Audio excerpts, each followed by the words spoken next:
Paz do Senhor, galera, tudo bem? Hoje vamos falar sobre mais um livro muito interessante, um livro que mudou a minha visão sobre o casamento. É um livro chamado A História do Casamento. Esse livro foi escrito pelo John Bevere e sua esposa, Lisa Bevere. É um livro publicado pela Alan Editora, que é a editora que publica todos os livros do John e da Lisa Bevere aqui no Brasil, traduzindo eles do inglês para o português. Então eu te convido a ler. Esse livro é um livro que vocês já conhecem, a história de John Bevere. Eu já fiz um vídeo sobre um livro dele, A Isca de Satanás. Se você não viu, eu te convido a ver. E a sua esposa, que também é uma mulher de Deus. E esse livro foi escrito com os dois. Você vai ver ao longo do livro partes onde ele fala, parte onde ela fala. E esse livro vem justamente trazer o que a Bíblia diz sobre o casamento.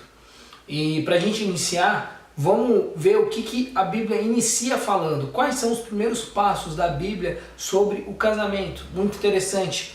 Quando você lê Gênesis 2:18. Então o Senhor Deus declarou: não é bom que o homem esteja só. Farei para ele alguém que auxilie e lhe corresponda.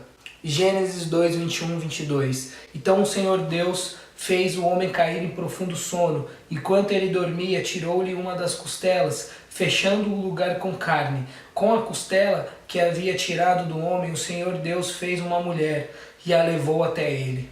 Gênesis 2:24. Por essa razão, o homem deixará o pai e se unirá à sua mulher, e eles se tornarão uma só carne.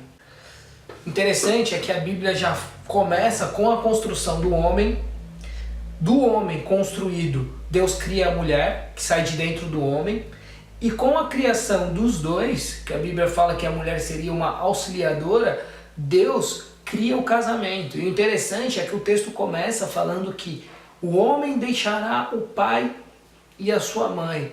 A iniciativa parte do homem no casamento. O homem é o que vai ser o iniciador desse casamento.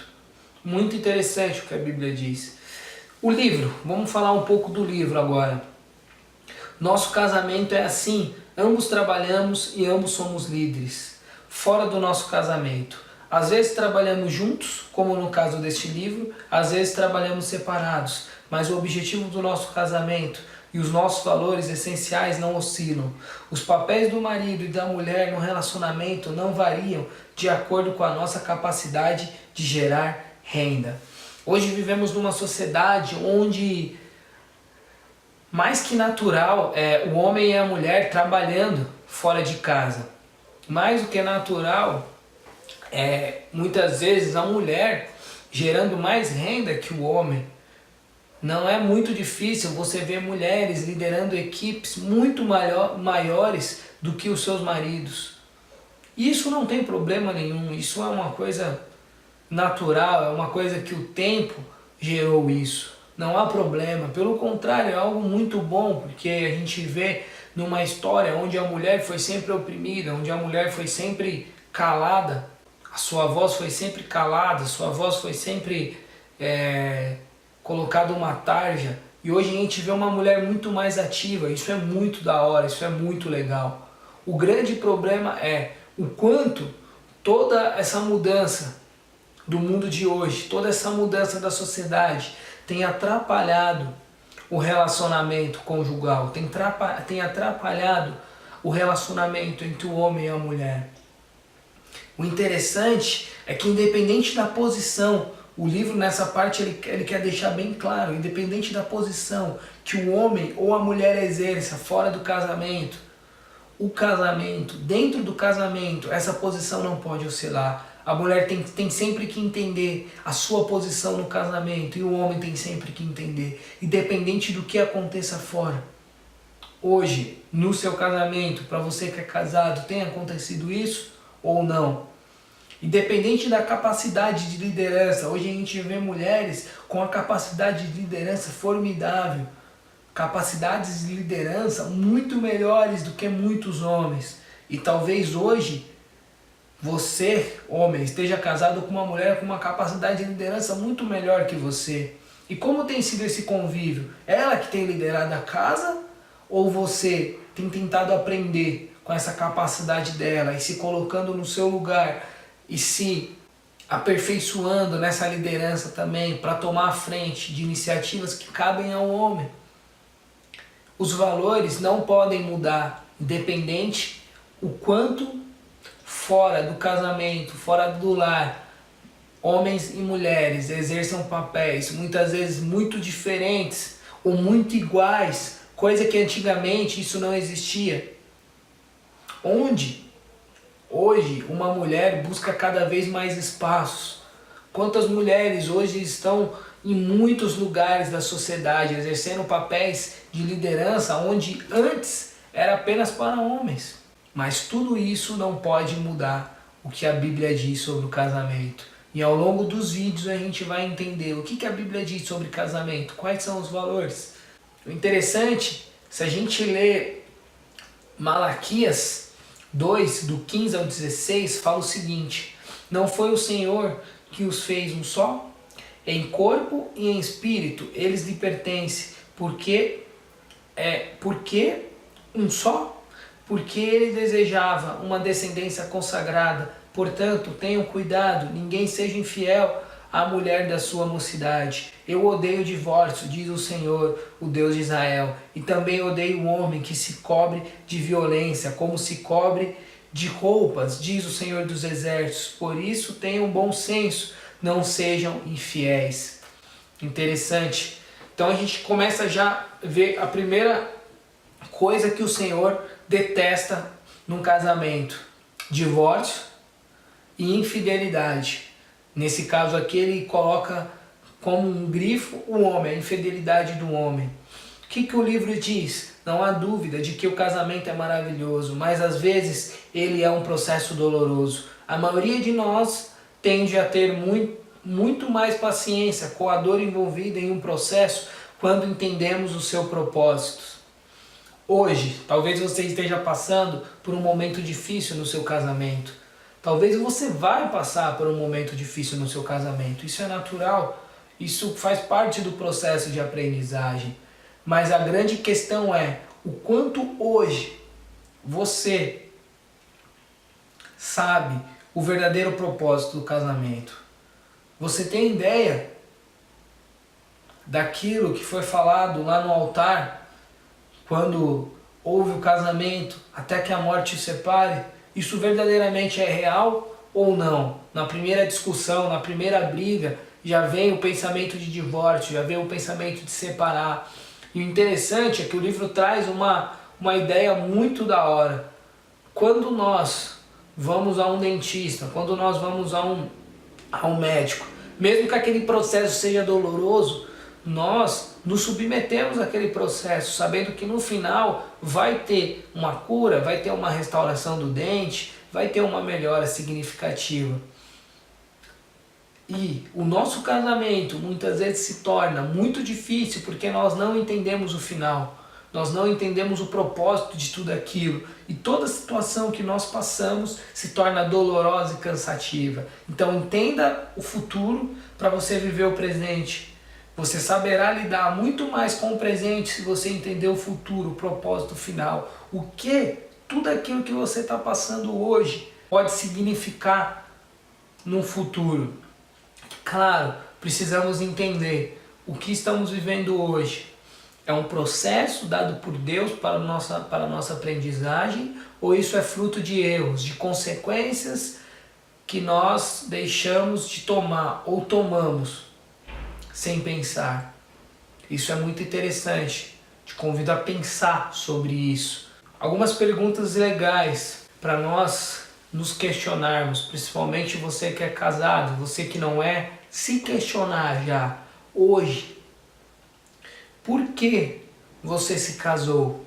Antes de você se casar, você tinha ideia desse propósito? O interessante é que Deus é o único que pode falar sobre esse propósito, é o único que pode colocar no seu coração e no coração da sua esposa o propósito que Ele quer com essa união.